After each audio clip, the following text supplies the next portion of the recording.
അതിമനോഹരമായിട്ടുള്ള ആ ഒരു പിറന്നാൾ ആഘോഷം കുട്ടിയുടെ ആദ്യത്തെ പിറന്നാളാണ്. അതുകൊണ്ട് തന്നെ ആ ഒരു ഗോകുലത്തില് എല്ലാ ഗോപസ്ത്രീകളും ആ ഗോകുലത്തിന്റെ ഉള്ളറയിലുണ്ട് കേട്ടോ. അങ്ങനെ ഭഗവാനെ എടുത്തിട്ട് യശോദാമ്മ അങ്ങനെ വരികയാണ് കുളിപ്പിക്കാൻ വേണ്ടിയിട്ട്. എല്ലാ ഗോപസ്ത്രീകളും കൂടിയിട്ടാണ് ആ ഉണ്ണീനെ കുളിപ്പിക്കുന്നത്. കൃഷ്ണനെ ആദ്യം എടുത്തിട്ട് ആദ്യം കണ്ണന്റെ ശരീരത്തിലും തലയിലും ഒക്കെ പാല് കൊണ്ട് അഭിഷേകം ചെയ്യാണ്. അത് കഴിഞ്ഞിട്ട് നല്ല കളഭം തേച്ച് പിടിപ്പിക്കുകയാണ്. ഉണ്ണിയുടെ ആ ഒരു കുഞ്ഞിക്കാലിലും കഴുത്തിലും തലയിലും മുഖത്തും ഒക്കെ ആ ഒരു കളഭം അതിമനോഹരമായിട്ട് എല്ലാവരും കൂടി തേച്ചങ്ങനെ പിടിപ്പിക്കുകയാണ് കേട്ടോ. അതൊക്കെ കഴിഞ്ഞു കുറച്ചു നേരം കഴിഞ്ഞ് ആ കളഭം തേച്ചിട്ട് കുട്ടിയുടെ ശരീരത്തിൽ കളഭം പിടിക്കണ്ടേ, ആ ഒരു സുഗന്ധം പിടിക്കണ്ടേ. അത് കഴിഞ്ഞിട്ട് കുറച്ചു നേരം കഴിഞ്ഞിട്ട് ആ ഒരു ഉണ്ണീനെ നല്ല എണ്ണ, നല്ല സുഗന്ധങ്ങളൊക്കെ ചേർത്തിട്ടുള്ള ആ ഒരു എണ്ണ തേക്കുകയാണ് എല്ലാവരും കൂടി. ഗോപസ്ത്രീകളെല്ലാം എല്ലാവരും കൂടിയിട്ടാണ് കേട്ടോ തേക്കുന്നത്. ഒരാള് ഉണ്ണിയുടെ കൈയൊഴിയുന്നു, അടുത്ത ആള് ഉണ്ണിയുടെ കാലൊഴിയുന്നു, ചിലവര് ഉണ്ണിയുടെ കവിളൊഴിയുന്നു. അങ്ങനെ എല്ലാവരും കൂടിയിട്ട് ഉണ്ണീനെ അങ്ങനെ എണ്ണ തേപ്പിക്കുകയാണ്. അത് കഴിഞ്ഞിട്ടോ കുറച്ച് പുക, നല്ല സുഗന്ധങ്ങളൊക്കെ ഇട്ടിട്ടുള്ള കർപ്പൂരം, അതുപോലെ തന്നെ മറ്റുള്ള സുഗന്ധദ്രവ്യങ്ങളൊക്കെ ഇട്ടിട്ടുള്ള ആ ഒരു പുകയൊക്കെ ഇങ്ങനെ മെല്ലെ മെല്ലെ ശരീരത്തിലേക്ക് ഇങ്ങനെ ഇതാക്കുകയാണ്. അത് കഴിഞ്ഞിട്ട് നല്ല ഔഷധങ്ങൾ, തെച്ചി, തുളസി, അതുപോലെ തന്നെ നാൽപ്പാമരം, അങ്ങനെയുള്ള എല്ലാവിധ നല്ല നല്ല സാധനങ്ങളും താമരയുടെ ആ ഒരു ഇതളുകളൊക്കെ ഇട്ടിട്ടുള്ള ആ ഒരു ശുദ്ധമായിട്ടുള്ള ജലം കൊണ്ട് ഭഗവാനെ അങ്ങനെ സ്നാനം ചെയ്യാണ്. ഓരോരുത്തരും അവനാനിക്ക് ഇഷ്ടപ്പെട്ട പോലെ വെള്ളമെടുത്തിട്ട് കുട്ടിയുടെ മേലൊക്കെ പതുക്കെ കൈകൊണ്ട് ഇങ്ങനെ ഒഴിച്ചിട്ട് തലോടുകയാണ് കേട്ടോ.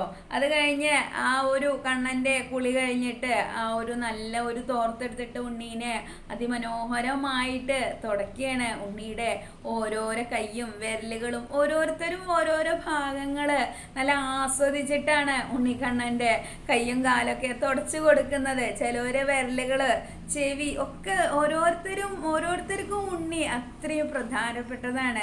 അതുകൊണ്ട് തന്നെ ഓരോരോ ഭാഗങ്ങളായിട്ട് ഓരോരുത്തരും അങ്ങനെ തുടച്ചു കൊടുക്കുകയാണ് ഉണ്ണിയുടെ. അത് കഴിഞ്ഞു മേലൊക്കെ തുടച്ച് തലയൊക്കെ തുടച്ച് വൃത്തിയാക്കിയപ്പോൾ ആ ഒരു പീലി തിരുമുടി, നീളണ്ട്, നല്ല നീളത്ത് കിടക്കുന്ന പീലി തിരുമുടിയാണ്. ഒരു വയസ്സേ ആയിട്ടുള്ളൂ എങ്കിലും നല്ല ചുരുണ്ട കറുത്ത പീലി തിരുമുടിയാണ്. വേഗം അമ്മ ആ ഒരു പീലി തിരുമുടി അങ്ങനെ ചെയ്യുകയാണ്. എന്നിട്ടോ അത് നന്നായിട്ട് മേലോട്ട് കെട്ടിവെക്കുകയാണ്.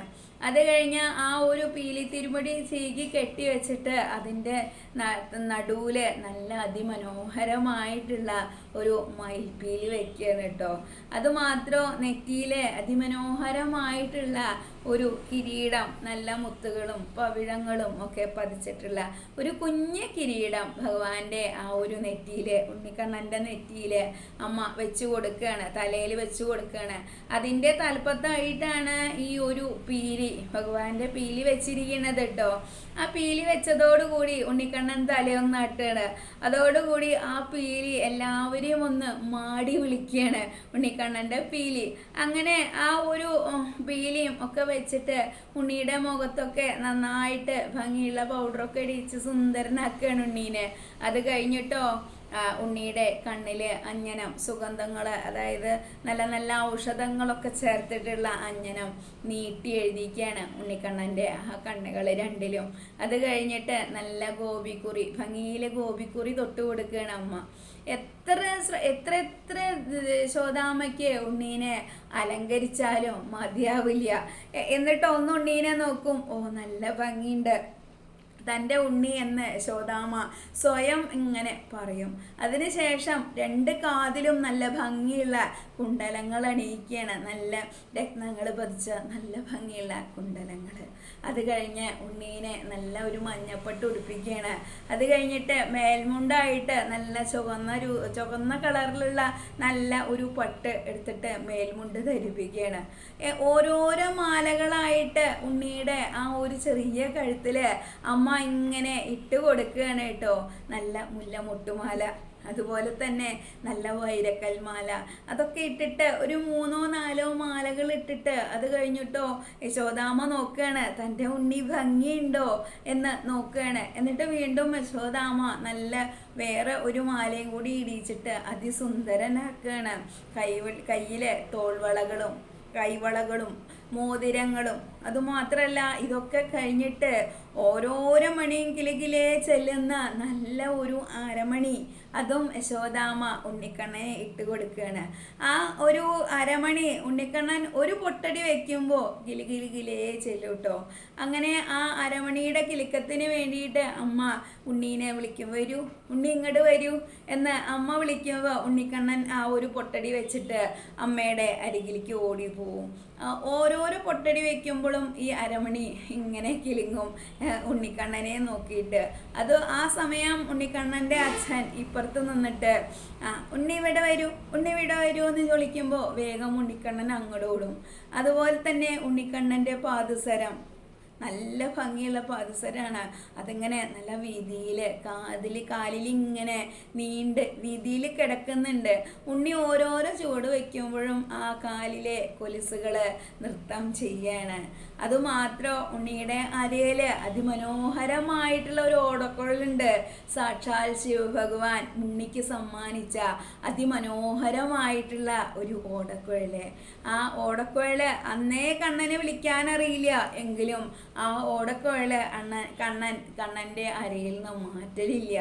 അങ്ങനെ ആ ഒരു ഉണ്ണിക്കണ്ണനെ എത്ര കണ്ട് ഭംഗിയാക്കിയാലും മതിയാവുന്നില്ല. യശോദാമ്മയ്ക്കും ആ ഒരു ഗോകുലത്തിലെ സ്ത്രീകൾക്കും ഒന്നും മതിയാവുന്നില്ല.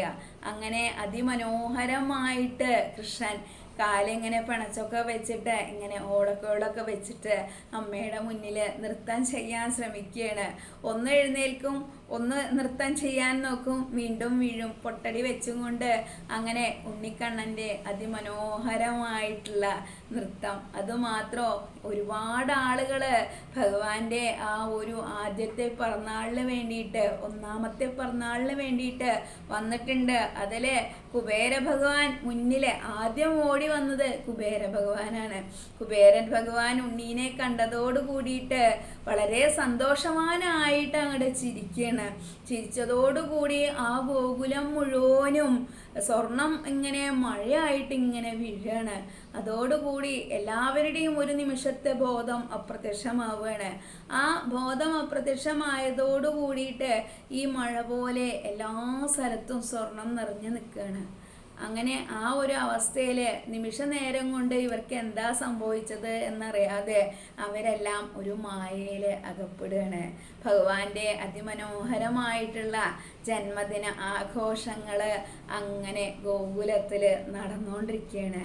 ശരിക്കും പറയാച്ചാൽ ഗോകുലത്തിൻ്റെ ഒരു ആഘോഷം തന്നെയാണ് ഭഗവാന്റെ ജന്മദിനം.